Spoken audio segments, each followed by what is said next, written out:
माधुर्य कादम्बिनी चतुर्थ अमृत वृष्टि। श्रीमद् भागवत में वर्णित क्रम के अनुसार निष्ठिता भक्ति का वर्णन। संस्कृत भाव अनुवाद। पहले जिस अनिष्ठिता और निष्ठिता दो प्रकार की भजन क्रियाओं का वर्णन किया गया है, उनमें से पहली अर्थात अनिष्ठिता भजन क्रिया के 6 भेद प्रदर्शित किए जा चुके हैं। तदनंतर निष्ठिता भजन क्रिया के लक्षण आदि का निरूपण नहीं करके अनर्थ निवृत्ति की आलोचना की गई है, क्योंकि श्रीमद् भागवत में कहा गया है, साधुओं के परम सुहृद पुण्य श्रवण कीर्तन श्री कृष्ण अपनी कथा श्रवण करने वाले मनुष्यों के हृदय में विराजमान होकर उनके अमंगल समूह का नाश कर देते हैं। श्री भागवत के नित्य सेवन द्वारा अमंगल समूह के प्राय नष्ट हो जाने पर उत्तम श्लोक भगवान में उनकी नैष्ठ की भक्ति का उदय हो जाता है। उक्त श्लोक के श्रवताम स्वकथाम कृष्णः पुण्य श्रवण कीर्तनः इस प्रथम अंश में अनिष्ठिता भक्ति का वर्णन किया गया है, क्योंकि उसके बाद में ही नैष्ठ की भक्ति का वर्णन मिलता है।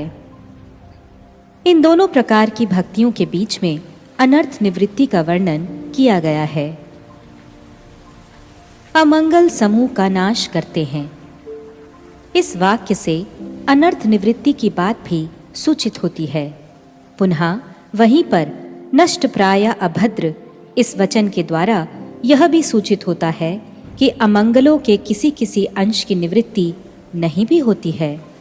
अतः श्रीमद् भागवत में वर्णित क्रम के अनुसार यहाँ पर निष्ठिता भक्ति का वर्णन किया जा रहा है। पीयूष वर्षिणी वृत्ति। द्वितीय अमृत वृष्टि के 5वें अनुच्छेद में भजन क्रिया के 2 भेद अनिष्ठिता और निष्ठिता का वर्णन किया जा चुका है, और 6ठे अनुच्छेद में 6 प्रकार की अनिष्ठिता भजन क्रिया का विस्तार पूर्वक वर्णन किया जा चुका है। इसके पश्चात दूसरे प्रकार की निष्ठिता भजन क्रिया की लक्षण सहित कुछ भी आलोचना नहीं की गई है, किंतु अनर्थ निवृत्ति की आलोचना की गई है। अनिष्ठिता के बाद निष्ठिता भजन क्रिया का वर्णन न कर अनर्थ निवृत्ति का वर्णन क्यों किया गया? इसका कारण उल्लेख करते हुए ग्रंथकार श्री चक्रवर्ती पाद ने भागवत के 2 श्लोकों को उद्धृत किया है, जिसमें अनर्थ निवृत्ति के बाद ही निष्ठा का वर्णन किया गया है। श्रवताम स्वकथा कृष्णः पुण्य श्रवण कीर्तनः हृदयन्तस्थो हि भद्राणि विधोनुति सुहृद सताम नष्ट प्रायेष्वभद्रेषु नित्यं भागवत सेवया भगवती उत्तम श्लोके भक्तिर्भवति नैष्ठिकी। श्रीमद् भागवत 1, 2, 17, 18। संतों के नित्य सुहृद भगवान श्री कृष्ण के यश का श्रवण और कीर्तन दोनों ही पवित्र करने वाले हैं। वे अपनी कथा सुनने वालों के हृदय में विराजमान होकर उनकी समस्त अशुभ वासनाओं को नष्ट कर देते हैं। श्रीमद् भागवत अथवा भगवत भक्तों के निरंतर सेवन से जब हृदय की अशुभ वासनाएं नष्ट हो जाती हैं, तब पवित्र कीर्ति भगवान श्री कृष्ण के प्रति नैष्ठ की भक्ति का उदय होता है। उपरोक्त दोनों श्लोकों के प्रारंभ में ही कहा गया है, श्रवताम स्वकथा कृष्णः पुण्य श्रवण कीर्तना, अर्थात भगवान श्री कृष्ण के यश का श्रवण और कीर्तन दोनों ही पवित्र करने वाले हैं। वे अपनी कथा सुनने वालों के। इस वचन से अनिष्ठिता भजन क्रिया की बात की गई है, ऐसा ज्ञात होता है, क्योंकि उसके बाद हृदय अंतस्थो हि भद्राणि अर्थात हृदय में प्रवेश कर अमंगलों का नाश करते हैं, ऐसा वर्णन किया गया है। इस वाक्य के द्वारा अनर्थ निवृत्ति की बात कही गई है। अतएव अनिष्ठिता भजन क्रिया के पश्चात ही अनर्थ निवृत्ति का क्रम उपलब्ध होता है।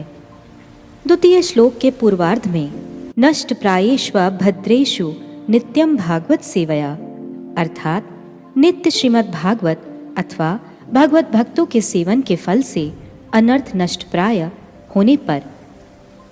इस वाक्य से अनर्थ निवृत्ति के स्तर में भी कोई कोई प्रबल अनर्थ किसी किसी अंश में निवृत्त नहीं होता, ऐसा भी सूचित होता है। अतः श्रीपाद ग्रंथकार ने जो अनर्थ निवृत्ति की एक देशवर्तनी, बहुदेशवर्तनी, प्रायिकी, पूर्णा और आत्यांतिकी, इन 5 प्रकार की अवस्थाओं का वर्णन किया है, वह भी युक्ति संगत ही है। अर्थात अपराधुत कोई कोई प्रबल अनर्थ कुछ कुछ अंशों में रति के स्तर तक रह जाते हैं, ऐसा कहा गया है। श्रीमद् भागवत के वचनों से भी ऐसा संकेत मिलता है। श्रील रूप गोस्वामी पाद ने जो आदो श्रद्धा तथा साधु संग अथ भजन क्रिया ततो अनर्थ निवृत्ति स्यात्, इस प्रकार क्रम का निरूपण किया है। इसमें उल्लिखित भजन क्रिया अनिष्ठिता अवस्था ही है, क्योंकि यहाँ भी अनर्थ निवृत्ति के बाद ही निष्ठा का वर्णन किया गया है। इसलिए अनर्थ निवृत्ति के पश्चात ही निष्ठिता भजन क्रिया का वर्णन सुसंगत है। अब यहाँ निष्ठिता भजन क्रिया का वर्णन किया जा रहा है। निष्ठा तथा निष्ठा के लक्षण। संस्कृत भाव अनुवाद। जिसमें निष्ठा या निश्चलता उत्पन्न होती है उसे निष्ठिता भजन क्रिया कहते हैं। प्रतिदिन चेष्टा करने पर भी अनर्थग्रस्त अवस्था में लय, विक्षेप, अप्रतिपत्ति, कषाय, रसस्वाद, इन 5 प्रकार के विघ्नों की दुर्वारता के कारण भक्ति में निश्चलता नहीं आ पाती।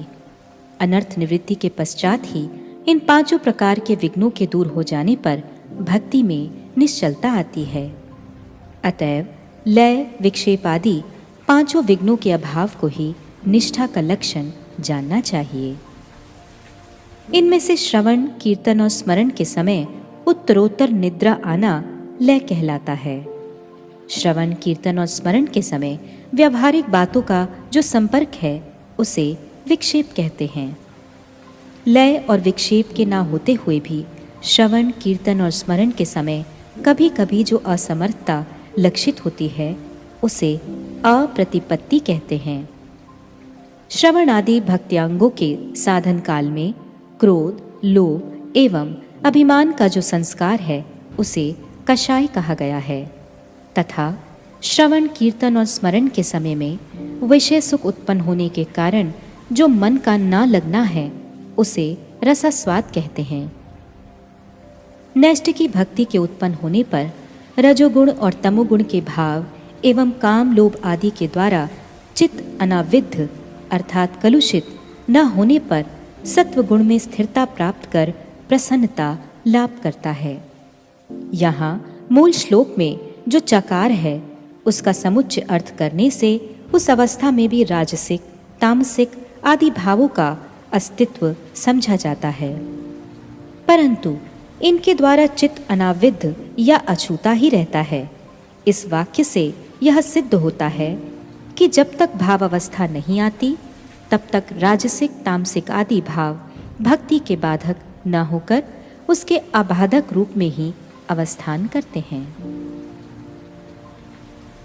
पीयूष वर्षिणी वृत्ति। यह निष्ठा के स्तरों का लक्षण कहा जा रहा है। निष्ठा अर्थात निश्चलता, भजन में स्थिरता प्राप्त होने पर उसे निष्ठिता भजन क्रिया कहते हैं। भजन में स्थिरता लाने की चेष्टा करने पर भी अनर्थ अवस्था में साधक व्यर्थ मनोरथ होता है, क्योंकि उस समय लय, विक्षेप, अप्रतिपत्ति, कषाय और रसस्वाद ये 5 प्रकार की बाधाएं अंतर में स्थित रहती हैं, जिसके फलस्वरूप साधक भजन में स्थिर नहीं हो पाता। ये 5 प्रकार के अनर्थ इस प्रकार से हैं। पहला, लय। श्रवण, कीर्तन और स्मरण काल में उत्तरोत्तर अधिक निद्रा आने का नाम लय है। कीर्तन की अपेक्षा श्रवण में अधिक और श्रवण से भी अधिक स्मरण में निद्रा आती है। यह तमोगुण से उत्पन्न होती है और साधक को भजन रसास्वादन करने से वंचित करती है। श्रवण कीर्तन आदि के माधुर्य का आस्वादन नहीं करने देती। वस्तुतः भगवान के नाम गुण आदि के आस्वादन के अभाव के कारण ही यह बाधा उत्पन्न होती है। दूसरा, विक्षेप। श्रवण कीर्तन और स्मरण आदि के समय व्यवहारिक बातों का संपर्क होना ही विक्षेप कहलाता है। हाथ में माला लेकर संख्या जप भी चलता रहता है और लोगों के साथ विविध प्रकार की विषय चर्चा भी चलती रहती है। साधक का चंचल या विक्षिप्त चित्त नाम को स्पर्श ना कर विषय की बातों में ही मग्न रहता है। केवल संख्या पूर्ति की तरफ लक्ष्य होने के कारण नाम के रसास्वादन से साधक वंचित रहता है। इसी प्रकार श्रवण काल में भी भगवत कथा के आरंभ और अंत में भगवत सभा में बैठकर विविध विषयों की बातों में ही संलग्न हो जाता है। इस बाधा के फलस्वरूप श्रवण काल में साधक का चित्त स्मरणीय भगवत स्वरूप लीला आदि को छोड़कर इधर उधर की बातों में ही लगा रहता है। यह रजोगुण का कार्य है। तीसरा, अप्रतिपत्ति।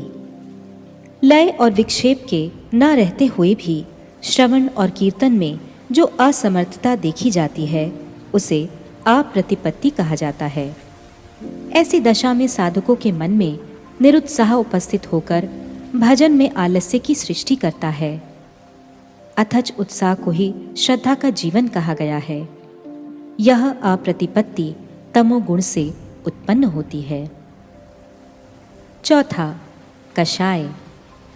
श्रवण कीर्तन और स्मरण आदि के साधन काल में क्रोध, लोभ, मोह और अहंकार का जो संस्कार है उसे कषाय कहा जाता है।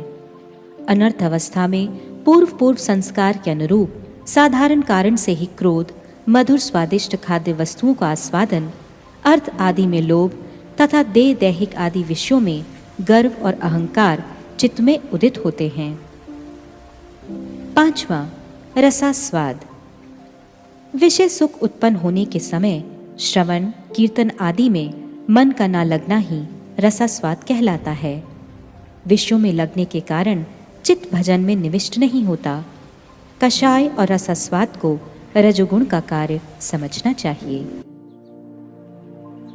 श्रीपाद ग्रंथकार कहते हैं कि अनर्थ निवृत्ति के पश्चात भी साधकों के हृदय में रजा और तमोगुण के भावों का अस्तित्व रहता है, किंतु जिस प्रकार ये अनर्थ अवस्था में उल्लिखित 5 प्रकार की बाधाओं को उत्पन्न कर भजन में बाधक होते हैं, निष्ठा के स्तर में भजन के बाधक न होकर अबाधक रूप में अवस्थित रहते हैं। इस वृष्टि के प्रारंभ में ही श्रीमद् भागवत के जिन 2 श्लोकों को उद्धृत किया गया है उनमें देखा जाता है भक्तिर्भवति नैष्ठ की तथा रजस्तमो भावः कामलोभदायश्च ये चेत एतरनाविद्धं स्थितं सत्वे प्रसीदति। अर्थात नैष्ठ की भक्ति उदित होने पर काम लोभ आदि द्वारा चित्त अनाविद्ध होकर शुद्ध सत्व में स्थित होकर प्रसन्न हो जाता है। उक्त श्लोकों में जो चकार है उसकी समुच्चय अर्थ में व्याख्या करने पर काम लोभ आदि के साथ राजसिक तामसिक भावों का अस्तित्व सूचित होता है, किंतु वे सब भजन के बाधक न होकर अबाधक रूप में साधकों के हृदय में अवस्थित रहते हैं। इसलिए श्रवण कीर्तन आदि में निष्ठा होने पर कोई बाधा नहीं रहती। शिला ग्रंथकार ने सारार्थ दर्शनी टीका में इस श्लोक के अनाविद्धम शब्द की व्याख्या में लिखा है, जिसका अर्थ है भजन में निष्ठा उत्पन्न होने से पहले काम लोभ आदि के द्वारा विद्ध चित्त किस प्रकार से प्रसन्नता लाभ करेगा एवं किस प्रकार से साधक श्रवण कीर्तन आदि का भली भांति रसास्वादन करने में समर्थ होगा। बाण विद्ध अवस्था में जर्जरित व्यक्ति को अन्न आदि कभी भी सम्यक रूप से रुचिकर नहीं होता। साक्षात भक्ति वर्तनी निष्ठा तथा भक्ति अनुकूल वस्तु वर्तनी निष्ठा। संस्कृत भाव अनुवाद। यह निष्ठा भी दो प्रकार की होती है, साक्षात भक्ति वर्तनी और तद अनुकूल वस्तु वर्तनी। साक्षात भक्ति अनेक प्रकार की होने पर भी स्थूल रूप से कायिकी, वाचिकी और मानसी भेद से तीन प्रकार की होती है।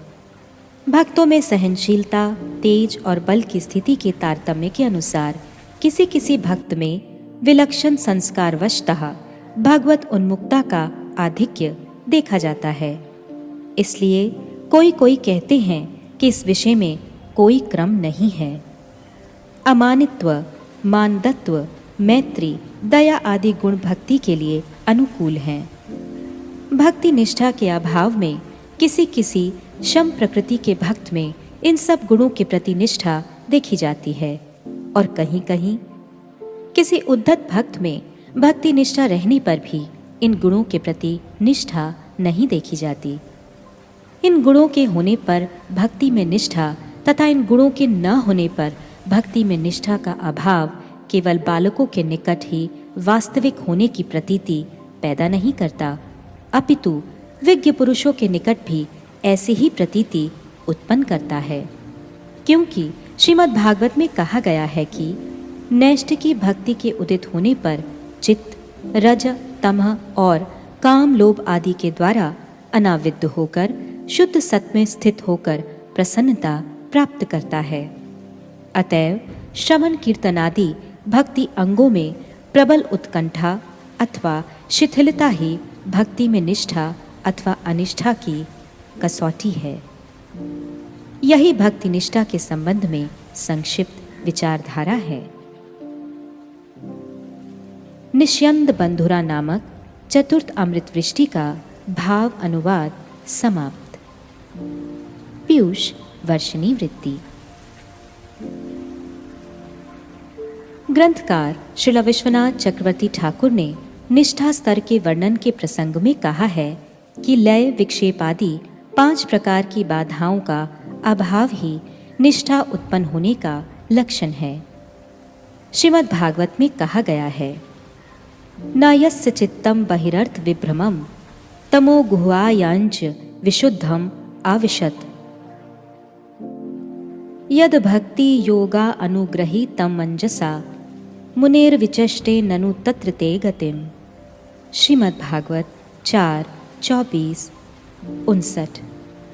श्री रुद्र श्री भगवान की वंदना में कह रहे हैं, हे प्रभु, सत्संग के फल से आपके भक्ति योग के द्वारा मनुष्य का चित्त अनुग्रहित और विशुद्ध होने पर बाहरी विषयों द्वारा विक्षिप्त नहीं होता और तम रूप गुहा में प्रविष्ट नहीं करता।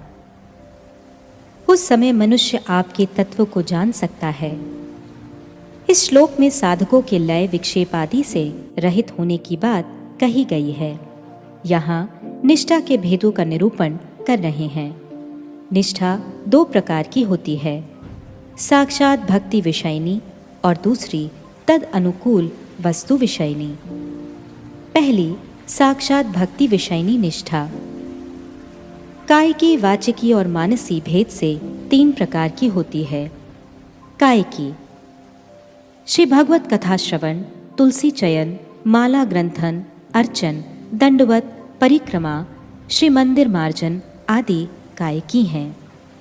वाचिकी श्री भगवान के नाम, रूप, गुण, लीला आदि का कीर्तन, स्तव, स्तुति, विज्ञप्ति, वंदना आदि पाठ वाचिकी हैं। मानसी श्री भगवान के नाम, रूप, गुण, लीला आदि का स्मरण, मनन आदि मानसी हैं।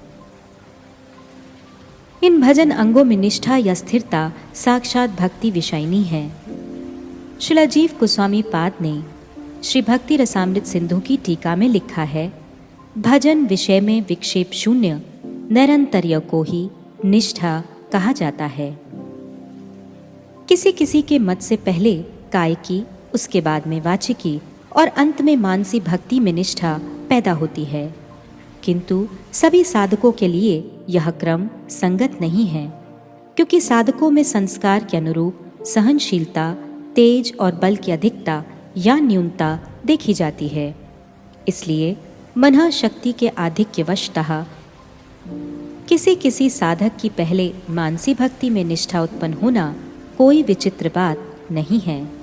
इसलिए किसी किसी का कहना है कि इस विषय में कोई क्रम संगत नहीं होता। दूसरी, तद अनुकूल वस्तु विषयनी। अमानित्व, मानदत्व, मैत्री, दया, क्षमा, कृतज्ञता आदि भक्ति के अनुकूल गुण हैं। अमानित्व और मानदत्व गुणों से साधक की भक्ति के संजीवक दैन्य की परिपुष्टि साधित हुआ करती है।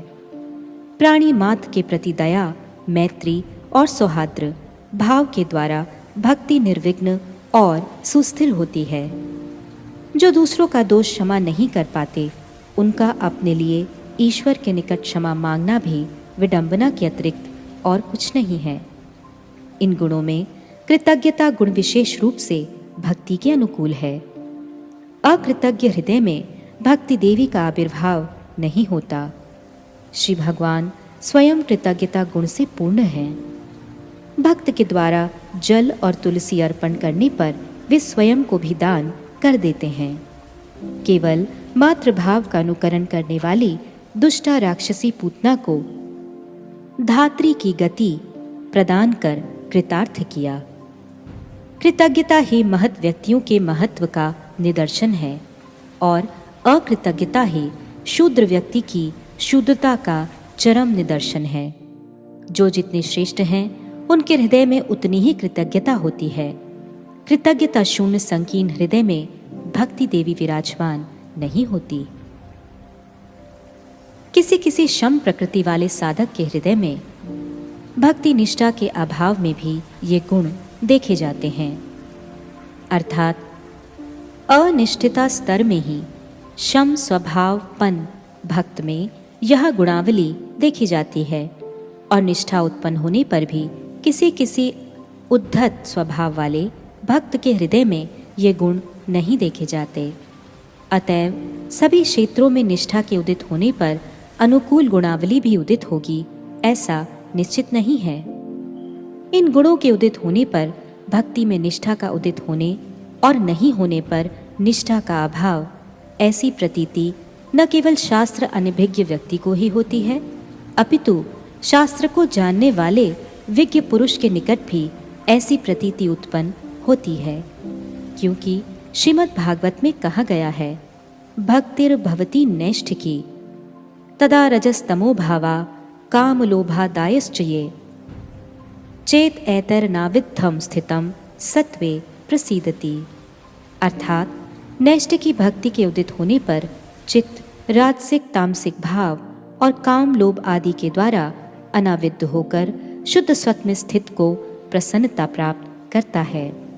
अतः भक्ति निष्ठा के अनुकूल उल्लिखित गुणों का विकास निष्ठामयी भक्ति के निरूपण में अपरिहार्य नहीं होने पर भी श्रवण कीर्तन आदि भजन में प्राबल्य अथवा शैथिल्य निष्ठता और अनिष्ठता भक्ति के निरूपण में अपरिहार्य कारण है।